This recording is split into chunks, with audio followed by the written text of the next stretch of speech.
Assalamualaikum warahmatullahi wabarakatuh. Ya, teman-teman sekalian, kita perdana di MAH Channel, tepatnya dalam Bincang-Bincang Ide Sultra. Ya, hari ini setelah cukup panjang kita mencari-cari waktu, akhirnya kita bertemu juga dengan satu tokoh Sulawesi Tenggara. Beliau adalah Bapak Haji Abdul Hakim.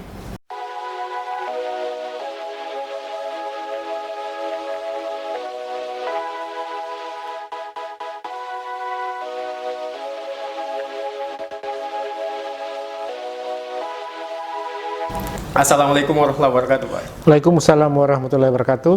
Ya, jadi di samping ini adalah tokoh di UMKM Sulawesi Tenggara. Dulu beliau pernah aktif sebagai ketua asosiasi usaha mikro kecil, tepatnya di Kota Kendari.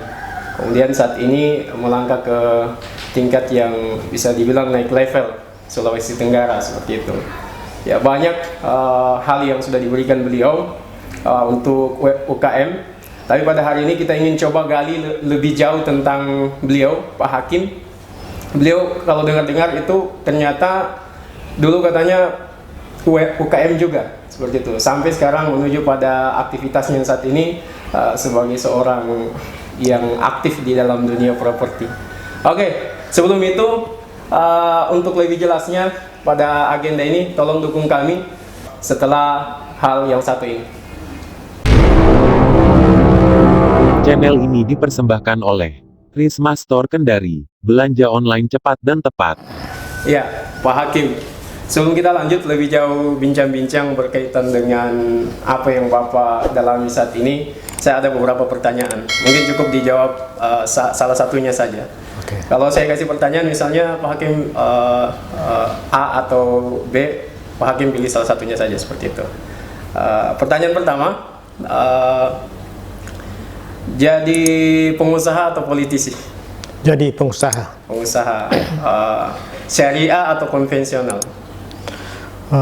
Syariah. Syariah. Ya. Kemudian ini yang sensitif ini, Pak. Sosok ini, Nur Alam atau Ali Masih? Ya. Mungkin apalagi namanya pilihan kita itu nanti kepada masyarakat ya. Ya. Kami mengikut siapapun yang naik kami akan dukung ya. Gitu ya? Iya, kami dukung, kami di tengah-tengah di sini, kami tidak main politik ya. Kami sebagai pengusaha siapapun yang maju kita akan dukung, siapa namanya, siapapun pemimpin kita dia kita dukung untuk demi mengembangkan UKM di Sulawesi Tenggara. UKM atau retail modern? Ya. Jadi kita UKM, bagaimana nanti UKM ini muncul jadi digital modern ya, dari awal usaha-usaha yang biasa saja dikelola secara biasa saja, sekarang kita upayakan nanti akan menjadi digital marketing yang sudah modern. Ya. Oke. Kenapa sih Pak Hakim pilih ini? Pilih pengusaha? Ya. Karena pengusaha itu adalah orang yang tidak akan diatur oleh orang lain ya. Kita tidak bisa mengatur diri sendiri, baik waktu, tenaga maupun pendapatan kita tidak terikat. Beda kalau kita menjadi politis, banyak di situ yang tidak sesuai dengan hati nurani kami, sehingga kami lebih pilih jadi seorang pengusaha. Iya. Kenapa pilih yang syariah dibanding yang konvensional? Ya, karena kalau kita syariah artinya itu sesuai dengan yang dikehendaki oleh Al-Quran. Ya. Karena kita akan membodohi orang lain. Kita ada setiap kita lakukan itu sesuai dengan artinya win-win solution yang saling menguntungkan. Iya. Kemudian soal sosok, kenapa tidak condong pada salah satunya, Nur Alam atau Ali Masih? Ya, tadi kami dari pengusaha ini tidak main politik. Iya, iya. Kami tidak mau berpolitik karena kami adalah semua yang naik nanti kami akan dukung. Ya, Ya. Masya Allah. Ya, itulah tujuan kami, sehingga nanti kami jangan sampai nanti kami berpolitik tidak salah satunya dukungan kami tidak naik, akhirnya nanti kami tidak bisa berusaha. Berdampak pada dampak sama usaha kami. Iya. Sedangkan kami ini siapapun yang naik sepanjang untuk memperjuangkan perekonomian kami dukung. Iya. Dulu ini Pak Hakim dengar-dengar beliau ini mantan karyawan BUMN. Kemudian sekarang katanya pensiun dini. Kenapa lebih memilih pensiun dini, Pak? Padahal bisa dibilang masih agak panjang karyanya seperti itu sebagai karyawan di BUMN. Jadi memang kami dari mantan karyawan, kami terangkat Desember tahun 86, artinya cukup lama kami bekerja sebagai karyawan, yaitu kurang lebih 29 tahun. Setelah kami melihat peluang-peluang yang itu di luar itu terbuka, sehingga ambil kesimpulan kami harus keluar dari zona nyaman, ya, dari menghadapi zona tantangan penuh perjuangan. Akhirnya alhamdulillah kami ambil pensiun dini sejak 1 Oktober 2015. 2015 kurang lebih berapa tahun ya Pak? Kurang lebih sekarang sudah menjelang sudah 4 tahun 5 tahun ya.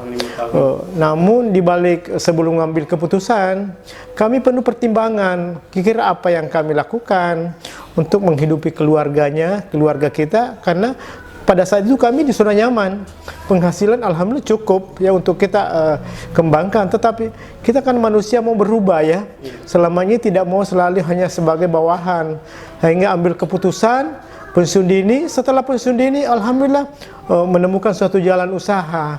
Setelah jalan usaha kami menyesal kenapa terlambat ambil keputusan keluar dari zona nyaman.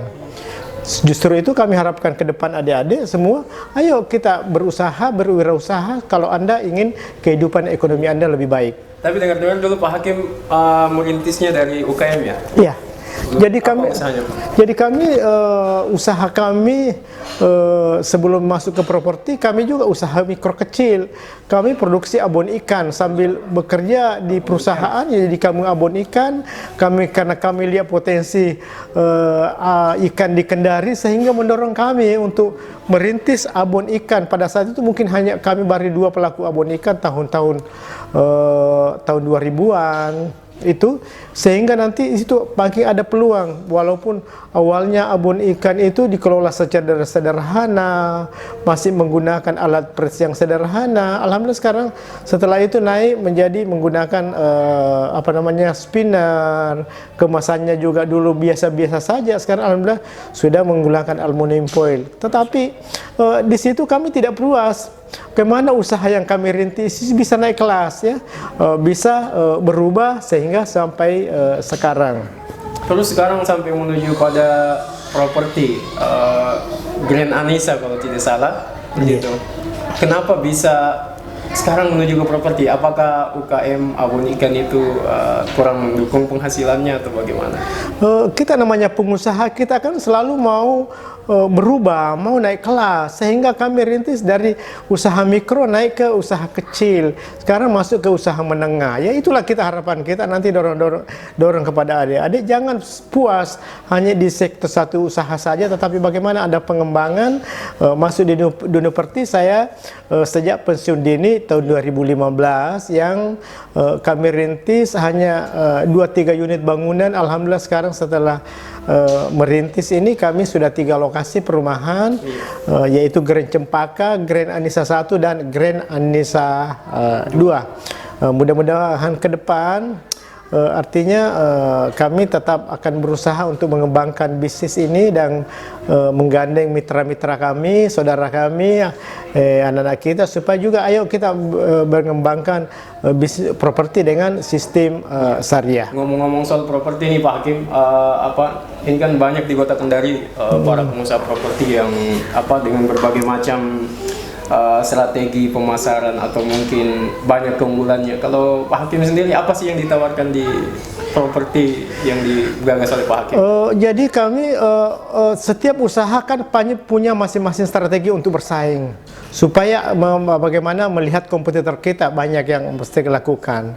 Mungkin ada strategi khusus yang kami lakukan yang artinya yang itulah keunggulan kami, walaupun tidak mayoritas menguasai pesaing, tetapi adalah keunggulan yang kami bisa pertahankan tentang kualitas mutu, sehingga adik-adik bisa melihat lihat bangunan kami dengan developer lain. Mungkin ada developer lain hanya mungkin melirik daripada strategi rumah subsidi. Kalau kami rumah subsidi ada, rumah komersil ada, mungkin kami juga tidak bisa main di level yang besar, tetapi mungkin level-level menengah. Tetapi itulah keunggulan kami bersaing, sehingga kami juga bisa tetap eksis. Iya, dengar-dengar juga Pak Hakim itu pernah aktif sebagai Ketua Asosiasi UMKM Kota Kendari, tapi saya juga pernah dengar seperti itu, ada semacam isu miring atau pandangan negatif tentang Pak Hakim. Maksudnya Pak Hakim itu Pak Hakim cuma sibuk saja urus dirinya sendiri, nggak urus nggak urus teman-teman UMKM. Bagaimana sih tanggapannya Pak Hakim soal itu? Jadi itu memang apalagi namanya teman-teman itu, kalau seorang ingin maju selalu pasti ada tantangan, pasti ada hambatan. Alhamdulillah kami bangun asosiasi UMKM tahun 2012. Kami sebagai pendirinya, kami yang merintis berapat dengan teman. Setelah itu ada dorongan kepada teman yang lain, ayo kita kembangkan, naik ke menjadi provinsi. Bahkan teman dulu itu menganggap bahwa di asosiasi tempatnya kita dapat duit, padahal itu hanya kerja bakti. Kita hanya menjembatani antara stakeholder dengan pelaku usaha. Jadi memang anggapan bahwa teman-teman itu kalau kita di asosiasi dapat bantuan. Padahal bukan seperti itu. Kita ini asosiasi bagaimana ada hubungan kita dengan stakeholder sehingga sebagai penyambung dengan teman-teman pelaku UKM. Apa kepentingan UKM, apa kepentingan pengambil kebijakan, sehingga kita di tengahnya di situ. Jadi memang orang yang tidak paham asosiasi itu tempatnya mencari duit, padahal bukan sama sekali pasti situ. ada saja. Iya. Kalau Anda tidak akan berusaha sendiri, tidak akan mungkin. Dan saya harapkan kepada adik-adik teman pelaku usaha, jangan selalu mengharapkan anggapan yang demikian bahwa saya selalu dapat bantuan. Bahasanya berkomunitas, dapat uang, bukan segala-galanya seperti itu. Tetapi kalau kita bekerja dengan ikhlas, mungkin bagaimana mengembangkan usaha. Kalau di asosiasi itu hanya sebagai alat komunikasi saja, komunikasi dengan pelaku usaha dengan stakeholder, sehingga di situ ada jembatan. Mungkin ada kepentingan stakeholder menyampaikan kepada pelaku UKM, mungkin sukar, tetapi lewat ada komunikasi lewat forum atau asosiasi itu gampang sampai kepada pelaku usaha. Sekarang itu kan Pak Hakim sudah di provinsi, seiring dengan berubahnya zaman kan. Iya. Di UKM provinsi itu sendiri, yang terobosan apa sih yang Pak Hakim berikan untuk teman-teman UKM? Banyak yang terobosan kita lakukan, utamanya kita mitra dengan Dinas Koperasi UKM, OJK, Bank Indonesia, pertanahan dan lain sebagainya.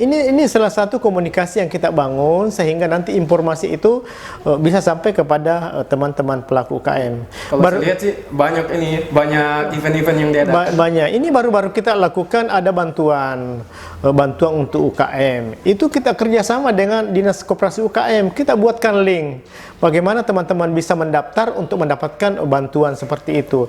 Kita hanya mengisi link sehingga datanya sudah masuk. Data itu kita serahkan kepada Dinas Koperasi UKM. Nanti di situ akan diverifikasi oleh BPKP. Setelah itu nanti teruskan ke pusat. Pusat nanti turun. Jadi kita forum bukan sebagai alat penentu, hanya membantu bagaimana mendata UMKM ini. Tapi ngomong-ngomong Pak, soal bantuan, ini jadi hal yang agak sensitif soal bantuan. Maksudnya ada orang itu dapat bantuan, dia bukan pelaku UMKM atau cukup bawa KTP saja misalnya di bank tertentu apa segala macam, akhirnya bantuannya double. Ini tanggapannya Pak bagaimana?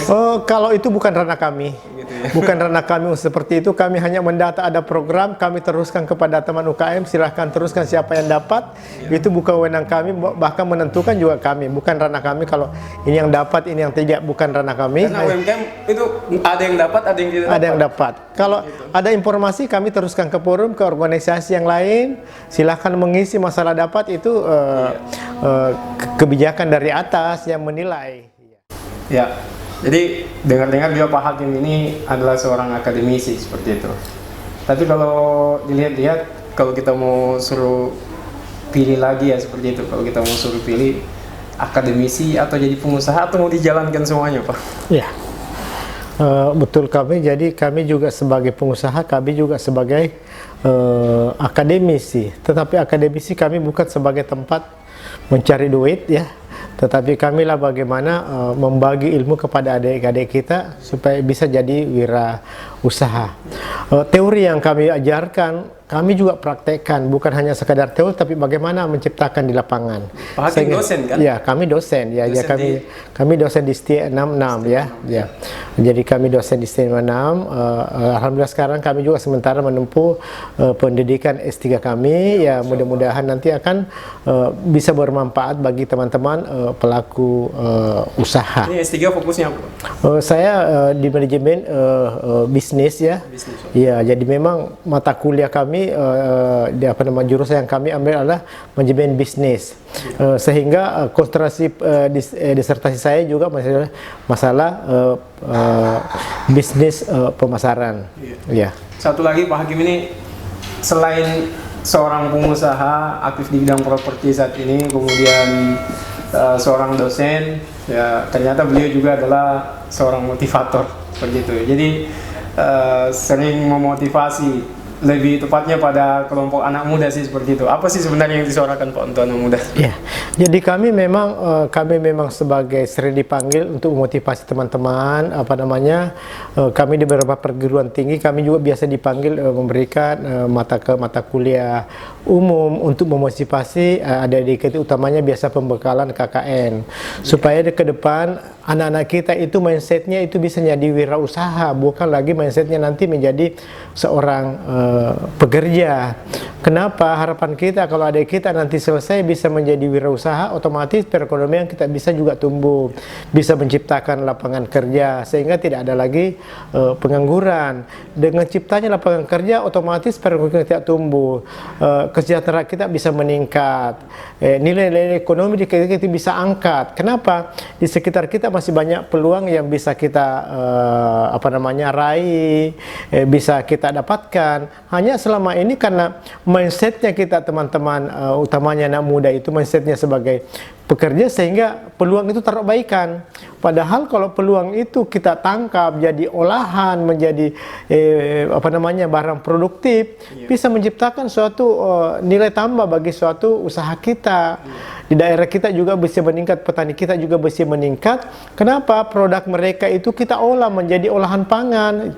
Begitu juga di daerah pesisir, di nelayan, di situ ada hasil kelautan yang selama ini hasilnya ikannya hanya dijual. Padahal kalau kita kelola menjadi olahan pangan, keripik, abon dan sebagainya, juga perekonomian di daerah pantai juga meningkat. Tapi ngomong-ngomong soal ini, jadi pekerja, jadi pengusaha, ini biasa kan dunia kampus disuarakan, ayo mahasiswa jangan lagi pikir jadi PNS, jadi pegawai apa, ayo kita terjun ke dunia pengusaha. Tapi kalau menurut saya Pak, itu pihak kampus yang menyuarakan ini itu kurang dalam hal ini supportnya. Misalnya kita hanya dibangun saja, ayo jangan jadi pekerja seperti itu. Dulu kita dibangun, ayo jangan jadi PNS. Orang sudah ubah mindsetnya, tidak mau jadi PNS, maunya jadi pengusaha. Tapi regulasinya masih kurang.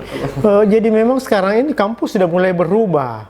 Justru kita ini tenaga-tenaga praktisi kadang dipanggil untuk motivasi tadi, karena sebagian yang kasih mengajar tentang di kewirausahaan tidak ada latar belakangnya di situ, hanya teori saja. Alhamdulillah sekarang kampus itu sudah melihat yang dikasih mengajar di kewirausahaan itu memang dosen-dosen praktisi, sehingga apa yang disuarakan, apa yang diajarkan kepada siswa mereka juga sudah lakukan, bukan hanya sebagai teori itu saja, tetapi prakteknya juga mereka sudah jalankan. Sehingga kita saling bersinergi dengan beberapa perguruan tinggi, ayo kita tumbuhkan wirausaha. Bahkan kadang perguruan tinggi kesehatan sekarang sudah genjot untuk memberikan mata kuliah kewirausahaan supaya nanti itu tumbuh teman-teman dari mahasiswa untuk bisa menjadi wirausaha. Kemudian kalau soal bicara wirausaha dan sejenisnya untuk memacu generasi kita untuk menjadi yang lebih baik ke depan, sebenarnya untuk anak muda usaha apa sih yang lebih layak mereka kerjakan atau mereka tempuh? Apakah sesuai passionnya masing-masing atau mereka harus cari-cari dulu bagaimana? Jadi menjadi seorang wirausaha itu sebenarnya tidak sukar ya. Kembali kepada skill yang mereka miliki, sumber daya alam yang ada di sekitar kita, tinggal dia combine-kan. Kalau skill saya ingin buat makanan, mungkin saya buka rumah makan, kuliner sempatnya. Tapi kalau skill saya otak-atik sempatnya kendaraan, mungkin saya buka usaha perbengkelan dan sebagainya, seperti itu. Jadi kita nanti di dalam memberikan mata kuliah itu kita lihat dulu potensi anak-anak kita. skill apa yang mereka miliki, itu kita dorong, diangkat seperti itu. Kedua, kalau mereka juga ingin skillnya untuk mengolah olahan pangan, lihat potensi apa yang di sekitar kita, ya, sehingga dia bisa angkat dari petani menjadi olahan pangan yang punya nilai tambah, seperti itu. Jadi jangan kita paksakan kepada mahasiswa yang tidak sesuai dengan skill atau kemampuan dia. Karena banyak kita temukan ini Pak Hakim, temukan yang tidak 3 bulan jalan, kemudian beralih lagi, tidak cukup selama 1 tahun, pindah lagi, seperti itu. Jadi kendalanya di mana sih sebenarnya? Jadi memang seorang wirausaha itu jangan kita selalu pesimis, jangan karena kita gagal. Tetapi seorang wirausaha itu harus tahan, ya, tahan tantangan tadi. Di balik kegagalan itu akan memotivasi kita untuk bisa bangkit. Di balik kegagalan itu ada potensi yang dalam diri kita, itu bisa kita lebih maju. Jadi justru itu kita harapkan kepada adik pelaku, teman-teman, utamanya generasi muda, jangan selalu pesimis, ya, jangan selalu takut gagal, karena di balik kegagalan itu ada peluang yang menanti, yang nanti Anda akan sukses secara berkelanjutan. Jadi bisa dibilang coba saja dulu. Coba jangan, ini, ya coba.